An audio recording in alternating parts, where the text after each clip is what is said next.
हम लोगों को अपना सर्वर पेपर स्टार्ट करना है। Yes sir. गुड। अब सर्वर पेपर के बारे में हम लोग पहले भी थोड़ा पढ़ चुके थ्योरेटिकली, है ना।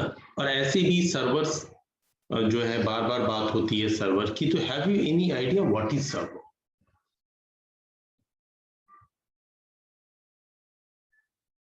एनीबॉडी?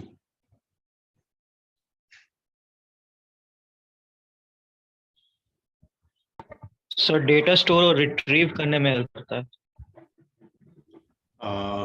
डेटा स्टोर करने एंड रिट्रीव करने में यूज करते हैं इसका। फाइन। सर एक कंप्यूटर जो बहुत सारे यूजर को अलग अलग सर्विस एक साथ सर्व करे उसको सर्वर कहते हैं सर। राइट। यानी कि फर्स्ट तो आ गया data storage, fine. Multiple user support,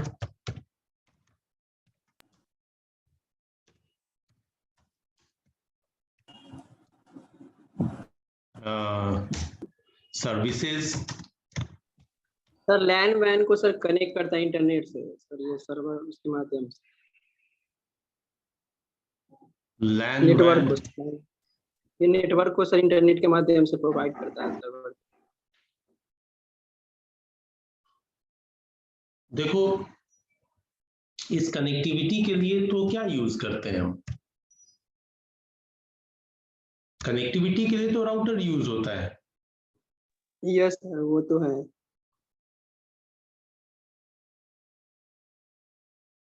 अच्छा और कुछ? हाँ मॉनिटरिंग के लिए सर, क्लाइंट साइड जो भी नेट नोड्स लगे होंगे उसको मॉनिटरिंग के लिए यूज हो सकता है। Fine.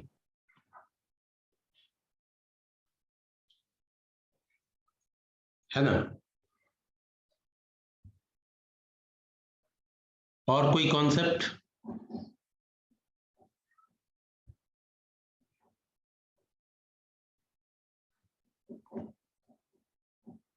Cloud computing. Cloud computing के लिए भी सर्वर यूज होता है।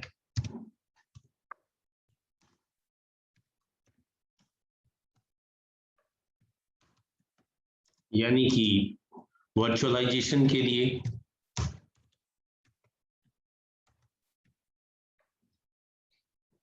है ना। Anything more? सर वेबसाइट के सर डेटा को स्टोर करने के लिए भी तो होता है। एज अ वेब सर्वर आप बोल सकते हैं कि as a web server use होता है, जहां पे आपका वेबसाइट होस्ट करता है उसको मल्टीपल यूजर एक्सेस करते हैं वेब लिंक के थ्रू। ठीक है।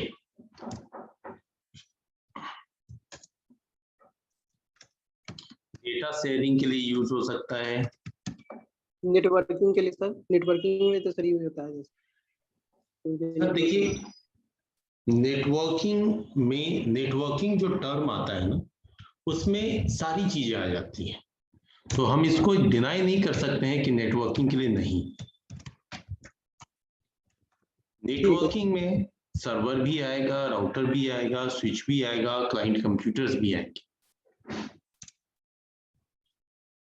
ठीक है ना।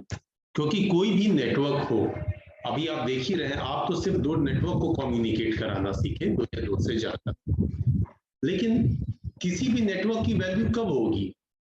जब उस नेटवर्क का ज्यादा से ज्यादा यूटिलाइजेशन होगा। और किसी नेटवर्क का यूटिलाइजेशन कब होगा? जब उसमें उतने सारे सर्विसेज मिलेंगे। और सर्विसेज कहां से मिलेंगे? तो सर्वर से मिलेंगे, है ना।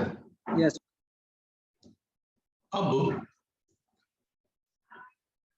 अब इतनी सारी बातें आप लोगों ने कही, मैंने इसमें सिर्फ एक ऐड किया डेटा शेयरिंग। ठीक है। बड़ा अच्छा टर्म आया monitoring, no doubt cloud computing में तो है ही। ठीक है। डेटा स्टोरेज के लिए यूज होता ही है सर्वर। ठीक है। और जो सिक्योरिटी पर्पस है,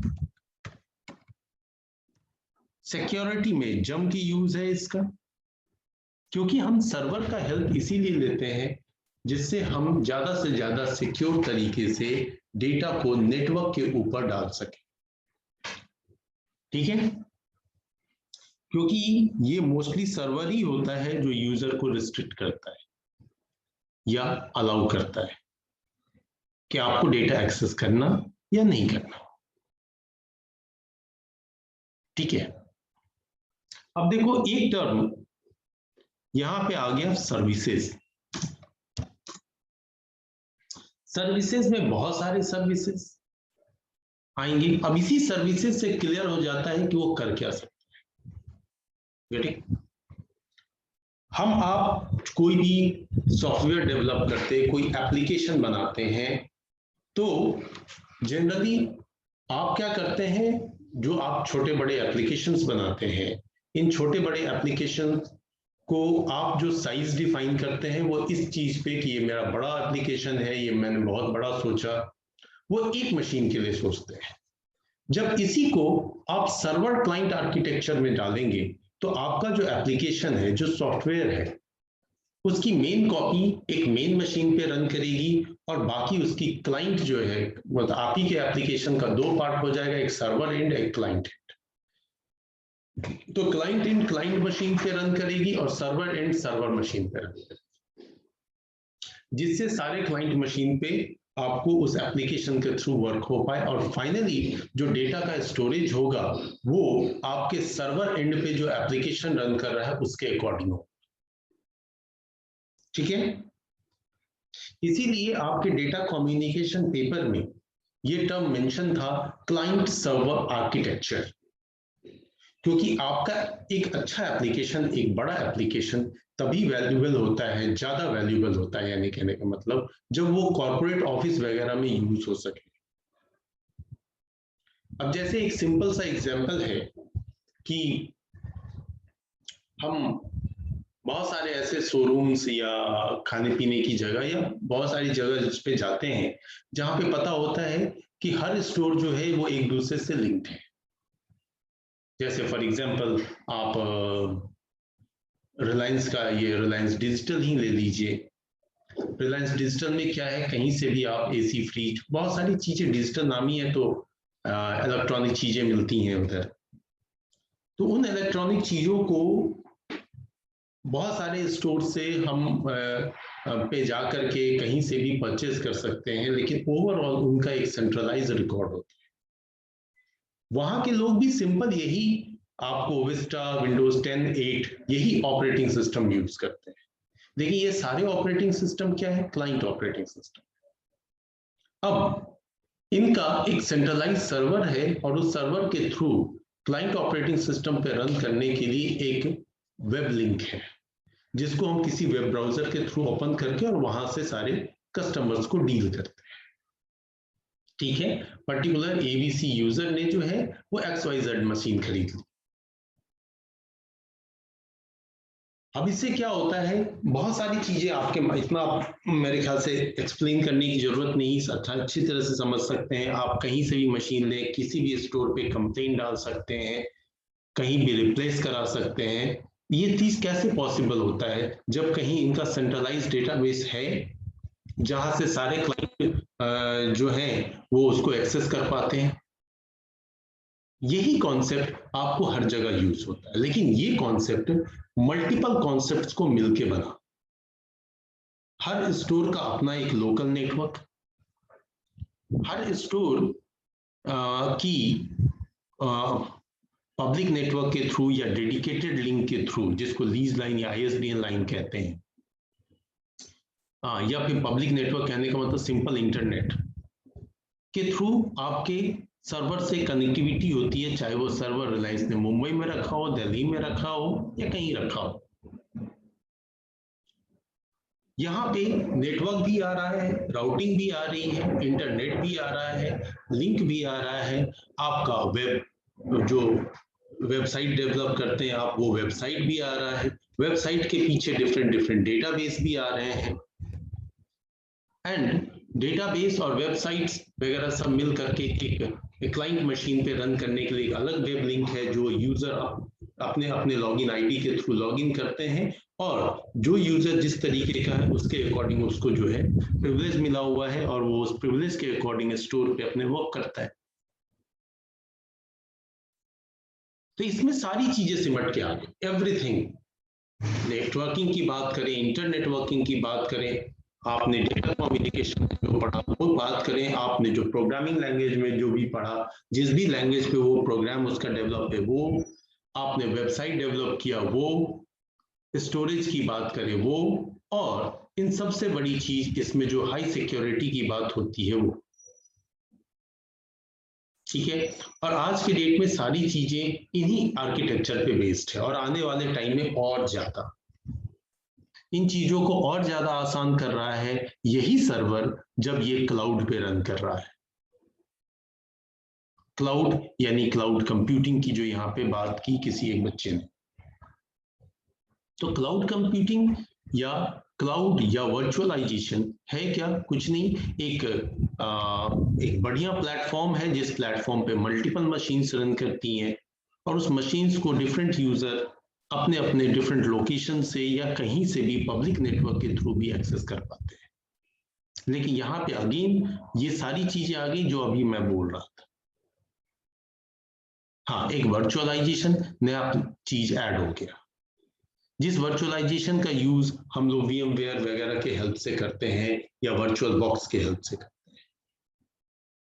तो दरअसल में क्लाउड कंप्यूटिंग में यहाँ पे जो टर्म आया है क्लाउड कंप्यूटिंग, इसको थोड़ा सा अलग हट के समझना पड़ेगा। जनरली हमारे माइंड में जो OS का कॉन्सेप्ट होता है वो यही होता है कि ये एक सिस्टम सॉफ्टवेयर है और ये मशीन पे रन करता है, ये यूजर को हार्डवेयर से इंटरैक्ट कराता है, राइट? यस। अब जो वर्चुअलाइजेशन के लिए यूज होने वाला कॉन्सेप्ट है, उस वर्चुअलाइजेशन प्लेटफॉर्म को भी रन कराने के लिए अलग से ऑपरेटिंग सिस्टम होते हैं, और चाहे तो आप अपने सर्वर ऑपरेटिंग सिस्टम का भी यूटिलाइजेशन कर सकते हैं, चाहे वो सर्वर ऑपरेटिंग सिस्टम विंडोज का हो, लिनक्स का हो, या स्पेसिफिक कोई सर्वर ऑपरेटिंग सिस्टम हो जो सिर्फ और सिर्फ वर्चुअलाइजेशन प्लेटफॉर्म बनाता हो, वर्चुअलाइजेशन बेस्ड वर्क करता हो। जैसे एक एग्जांपल डाल रहा हूं ऑपरेटिंग सिस्टम का, VMware का ही ऑपरेटिंग सिस्टम है, VMware ESXi, VMware ESXi। अब इसी का लास्ट जो मैंने यूज किया है वो 6.7 वर्जन था, एंड VMware एक बहुत बड़ा प्लेटफॉर्म आपको प्रोवाइड करती है। वर्चुअलाइजेशन इसके बेसिस पे बहुत ईजी होती है, बट ये वर्चुअलाइजेशन करता क्या है? ह्यूज स्टोरेज को मैनेज करता है, ह्यूज मशीन के ऊपर मल्टीपल मशीन रन कराता है, और डिफरेंट ऑर्गेनाइजेशंस के मल्टीपल सर्वर्स जो हैं एक ही लोकेशन पे रन करते हैं, उस लोकेशन को हम डेटा सेंटर कहते हैं। और वहीं से आपको लिंक मिलता है, आपके यूजर, आपके कंपनी के एम्प्लॉय जो है उस लिंक के बेसिस पे वर्क करते हैं, लेकिन फाइनली उसका स्टोरेज एंड उसका सर्वर मशीन जो है वो किसी सेंट्रलाइज्ड लोकेशन पे है, जिस सेंट्रलाइज्ड लोकेशन को हम डेटा सेंटर बोल रहे हैं। ठीक है, तो सारी चीजें दोस्त इसी सर्वर के बेसिस पे ही डिफाइन होती है, कैसे करना है, ठीक है, इसको किस प्लेटफॉर्म पे रन करा रहे हैं, यहां से कॉन्सेप्ट थोड़ा चेंज हो जाता कि वर्चुअलाइजेशन या कोर मशीन। ठीक है, अब इन चीजों को समझने के लिए हम लोग जो अभी सर्वर स्टार्ट करने जा रहे हैं, ये सर्वर हमारा विंडोज का सर्वर होगा। हम चाहें तो इसे लिनक्स पे भी कर सकते हैं, जैसे अभी कुछ बैचेज में मैं लिनक्स की क्लास ले रहा, तो लिनक्स में भी बेसिक पहले बच्चे सीखते हैं, बेसिक जैसे अभी आपने अपना जो भी डे बाय डे यूजेस है कंप्यूटर्स के, उसके लिए आप सिंपल कोई क्लाइंट ऑपरेटिंग सिस्टम यूज करते हैं, वो 10 हो, 8 हो, 8.1 हो, विस्टा हो, 7 हो, जो भी, उस पर आप अपने सारे टास्क करते हैं। उसके लिए छोटे बड़े एप्लीकेशंस आते हैं, उन सारे एप्लीकेशन का यूटिलाइजेशन करते हैं, कुछ ओएस के सर्विसेज को यूज करते हैं और काम करते हैं। ठीक है, लेकिन स्टिल आपके आपके कंप्यूटर में ही बहुत सारे ऐसे सर्विसेज हैं जिससे आप टोटली अनअवेयर होते हैं, क्योंकि उनकी आपको जरूरत नहीं पड़ी। जरूरत पड़ती तो जरूर आप भी सर्च करते या उससे रिलेटेड टास्क करते, राइट। बता सकते हैं कि कोई भी ऐसी सर्विस जो आपके कंप्यूटर पे अवेलेबल हो, जिसके हेल्प से आप अपने कंप्यूटर को एज अ सर्वर बना सकते हैं, क्योंकि सर्वर का डेफिनेशन आप ही ने दिया कि वो सर्वर वो मशीन होती है जो सर्विस प्रोवाइड करती है, करेक्ट। तो क्या आपके किसी क्लाइंट ऑपरेटिंग सिस्टम पे, जिसको हम क्लाइंट ऑपरेटिंग सिस्टम बोलते हैं, ऐसी कुछ सर्विसेज हैं जिसके हेल्प से वो एज अ सर्वर वर्क करे? यस, हाँ जी, कोई भी नाम? टेलनेट सर्वर है सर, एसएसएच सर्वर है जिससे सर सर्वर बन सकते हैं। नेट सर्वर है और एसएसएच सर्वर से। एसएसएच सर्वर सर आपके विंडोज में नहीं होता है। नहीं होता है सर, मतलब इंस्टॉल किया जा सकता है एप्लीकेशन सॉफ्टवेयर पे। अब नहीं, मैं देखिए, अभी सिर्फ एप्लीकेशन बेस्ड आएंगे तो फिर बहुत सारी चीजें बदल जाती है। एप्लीकेशन नहीं, सिर्फ सर आपके ऑपरेटिंग सिस्टम का फीचर। जैसे विंडोज में टेलनेट है। विंडोज में एक टेलनेट दिखता है आपको, क्योंकि ये टेलनेट भी आप कौन है? विशाल, आप कौन सा ओएस यूज करते हैं विशाल? सर विंडोज ही करते हैं, लिनक्स भी करते हैं।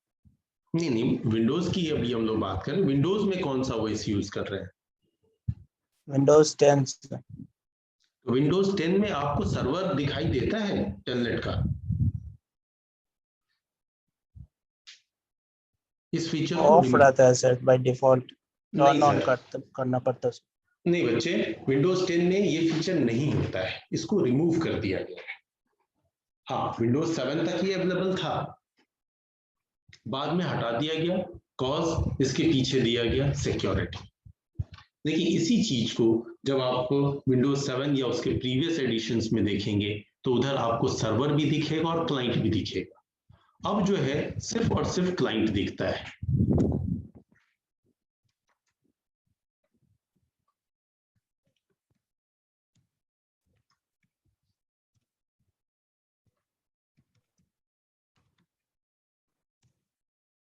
यस सर, है ना? तो इसके अलावा भी आपके पास में एक फीचर मिलेगा, वो फीचर होगा एफटीपी बनाने का। आप अपने मशीन पे एफटीपी बना सकते हैं सर्वर, और उससे दूसरे को डेटा दे सकते हैं with security, user wise security, कि कौन सा यूजर किसके थ्रू लॉगिन करेगा। आप अपने कंप्यूटर को एज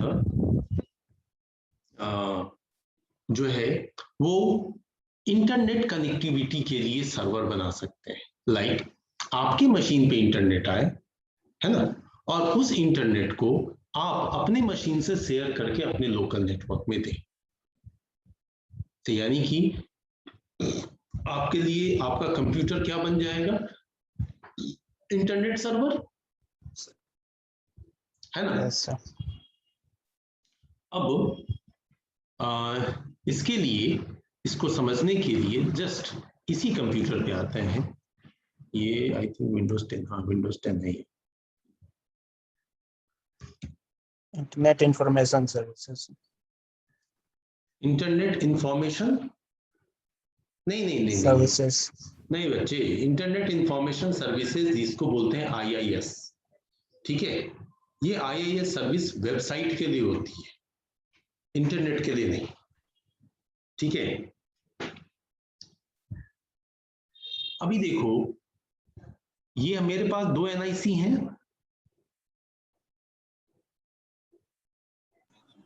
यस एक वायर्ड है और एक वायरलेस है।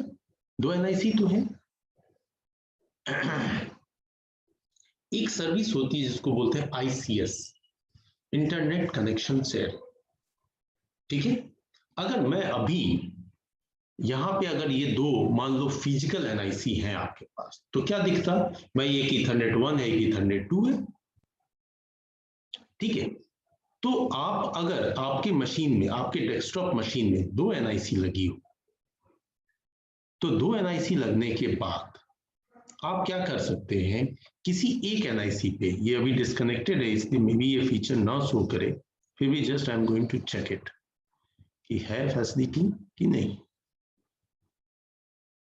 हाँ यस है, यहां पे आइए, दिख रहा है इंटरनेट कनेक्शन शेयरिंग, इसको बोलते हैं आईसीएस। अगर ये एक्टिव है होता मेरा, और मैं यहां पे सिर्फ चेक मार्क कर देता, allow other network users to control disable and control or disable the shared network connection, तो यहां पे क्या होता कि आईसीएस एक्टिव हो जाती है आपकी मशीन में, और जस्ट इसमें कनेक्शन नहीं है फिर भी ये ले रहा है।